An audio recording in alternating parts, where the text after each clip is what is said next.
ഹെറാൾസിനെ പറ്റി ഞാൻ അറിയുന്നത് എൻ്റെ ഫ്രണ്ട് ആസാഫ് പറഞ്ഞിട്ടാണ്. അവനാണ് ഇവിടെ ഇന്റേൺഷിപ്പിന് ഒരു ഓപ്പർച്യൂണിറ്റി ഉണ്ട് എന്ന് പറഞ്ഞിട്ടുള്ളത്. എനിക്കൊരു പേഴ്സണൽ ഗ്രോത്ത് ഉണ്ടായിട്ടുണ്ട്. Like communication skill, team work, time management, ഇതെല്ലാം എന്നെ പേഴ്സണലി ഡെവലപ്പ് ചെയ്യാൻ വളരെയധികം സഹായിച്ചിട്ടുണ്ട്. ഹെറാൾസിന് ഓവറോൾ പറയുകയാണെങ്കിൽ ടുവേർഡ് ദി ജേർണി ആബിലും അശ്വിനും എന്നെ ഒരുപാട് വർക്കിൽ ഹെൽപ്പ് ചെയ്തിട്ടുണ്ട്. ആബിനെ പറ്റി പറയുകയാണെങ്കിൽ ഏത് റിസോഴ്സ് വർക്കിനുള്ള എല്ലാ റിസോഴ്സും എനിക്ക് അറേഞ്ച് ചെയ്ത് തന്നിട്ടുണ്ട്.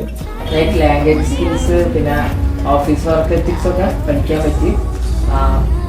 ഇതുപോലുള്ള ഒരുപാട് കാര്യങ്ങൾ ഹെറാൾസിന് എനിക്ക് ലഭിച്ചിട്ടുണ്ട്. ഞാനിവിടെ അബ്രോഡ് ടീമിലായിരുന്നു. സോ എനിക്ക് കമ്മ്യൂണിക്കേഷൻ എനിക്ക് ഒരുപാട് കമ്മ്യൂണിക്കേഷനും അതേമാതിരി കൺട്രി നോളജും കിട്ടിയിട്ടുണ്ട്. പിന്നെ ടീം വർക്കിൽ ഒരുപാട് ഇൻവോൾവ് ആയിട്ടുണ്ട്. പ്രസന്റേഷൻ ഉണ്ടായിട്ടുണ്ടായിരുന്നു. അപ്പോൾ ഒരുപാട് പേഴ്സണായിട്ട് ഗ്രോത്ത് കിട്ടിയിട്ടുണ്ട്. ഒരുപാട് മെമ്മറീസും കാര്യങ്ങളും കിട്ടിയിട്ടുണ്ട്. ഇപ്പോൾ അവസാനത്തെ ഫൈനൽ ഡേ ആണ്. So thank you ഹെറാൾസ്.